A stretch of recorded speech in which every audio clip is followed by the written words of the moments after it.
안녕하세요. 오늘은 아빌라의 드레사 성녀에 대해 살펴보겠습니다. 이 성녀는 16세기 스페인에서 활동하신 분입니다. 대드레사라고도 하는 이분은 갈멜 수녀회의 개혁자이셨습니다. 또 기도신학에 탁월한 권위자이시죠. 교회가 교회의 여성 학자로 반포할 정도로 그리스도교의 영성에 지대한 영향을 주신 분이십니다. 그럼 먼저 이름에 대해 홍옥 로사리아 선생님께서 설명해 주시겠습니다. 선생님. 테레사란 이름은 그리스어로 수확하는 이라는 뜻입니다. 발음은 영어로 테레사, 스페인어로는 테레사, 이태리어로는 테레사,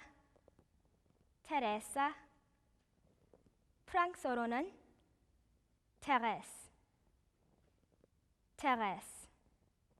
한국에서는 테레사라고 합니다. 또한 약칭은 트레이시, 혹은 트리나라고 하고 애칭은 테리, 테스,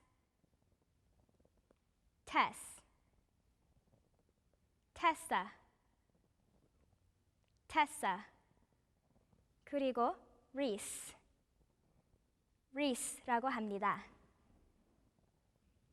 참고로 아빌라는 지역 이름인데 드레사 성녀의 고향입니다.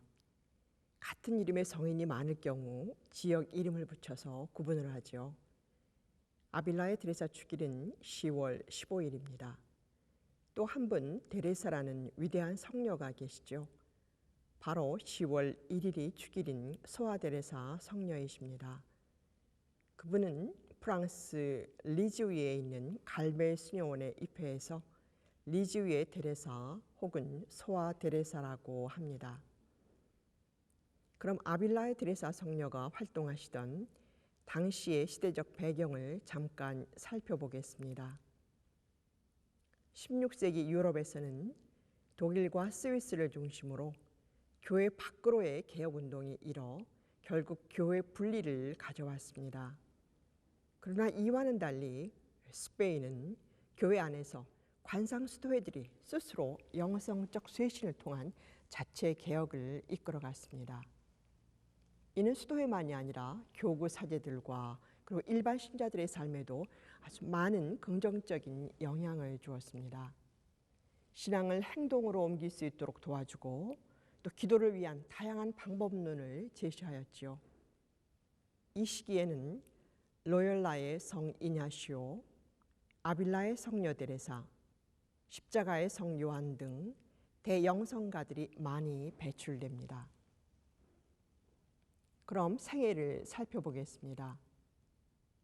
데레사는 1515년 스페인 아빌라에서 아버지 돈 알퐁소와 어머니 베아트리스의 9남매 중 셋째 아이로 태어났습니다.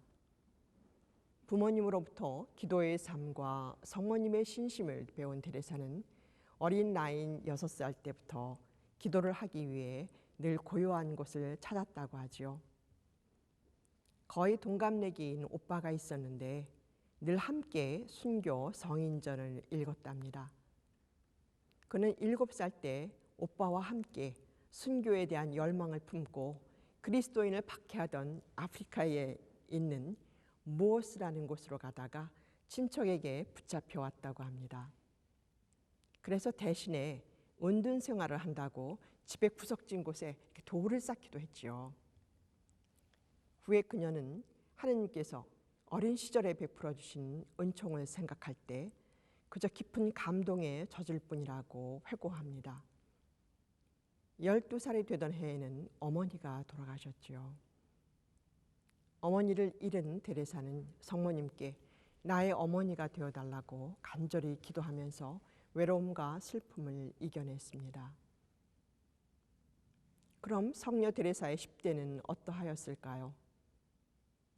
그는 소녀 때 기사소설을 아버지 몰래 즐겨 읽었습니다. 그리고 몸치장에 관심이 많아서 손과 머리에 별별 장식을 다 했다고 하지요.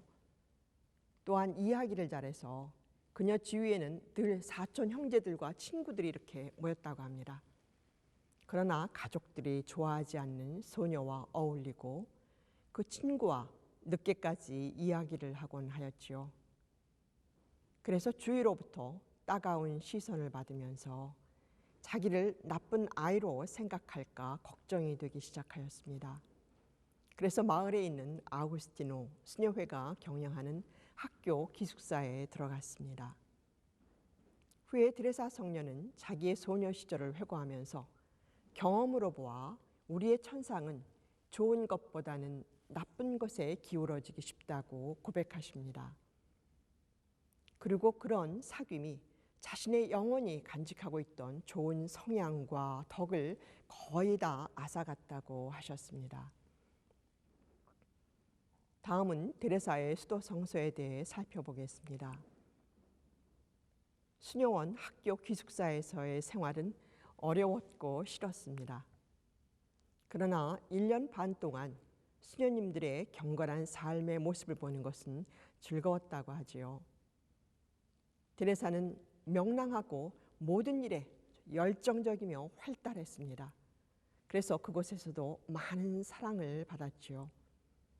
차츰 수도 생활을 하고 싶은 마음이 일기 시작하였지만 병이 나서 집으로 돌아와야 했습니다. 그리고 여러 곳에서 치료를 받습니다. 이때 큰 아버지께 읽어드렸던 하느님의 말씀은 어린 시절의 신심 깊은 삶을 되찾게 했다고 합니다. 그리고 수도 성소에 싹이 트기 시작합니다. 이때가 18살쯤이었습니다. 그러나 안락함을 즐기는 자신이 어떻게 수도 생활의 어려움을 견뎌낼 수 있을지 고민이 되었다고 해요. 몇 개월간 심한 유혹들을 겪기도 하고 열병을 앓았습니다. 더욱이 수도 생활에 대한 아버지의 강한 반대에 부딪혔지요. 그러나 수도 생활이 자기의 소명임을 확신하면서 1536년 어느 날 이른 아침 아버지의 집을 떠나지요. 그리고 아빌라에 있는 갈멜의 강생 수녀원으로 들어갑니다. 이때가 21살이었지요.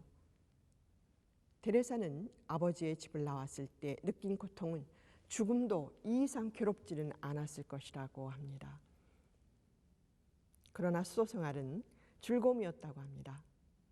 이런 힘, 이런 기쁨이 어디서 솟는지를 모를 정도로 감미로움을 맛보게 되었다고 하지요. 그리고 이 기쁨이 끝까지 가셔진 적이 없었다고 합니다. 여기에서 또 한 번의 위기와 하느님의 역사하심을 볼 수 있습니다. 행복한 수도 생활을 하던 데레사 수녀는 또 건강을 잃었습니다. 아버지께서는 데레사를 다시 집으로 데리고 오죠. 이때 큰아버지 집에서 기도의 초보라는 책을 발견합니다. 이 책이 기도의 길을 시작하는데 큰 도움을 준 책입니다. 그러나 체질에 비해 너무 강한 약과 치료 때문에 심장이 물어뜯기는 것 같은 아픔과 고열 등으로 시달렸다고 합니다. 게다가 결핵까지 걸렸지요. 왕지론 의사들은 이구동성으로 희망이 없다고 했습니다. 이때 데레사가 견딜 수 있는 힘은 오직 기도였죠. 그리고 욥기 2장 10절에 우리가 하느님께로부터 좋은 것을 받는다면 나쁜 것도 받아들여야 하지 않겠습니까? 라는 말씀을 되풀이하면서 용기를 얻었다고 하지요.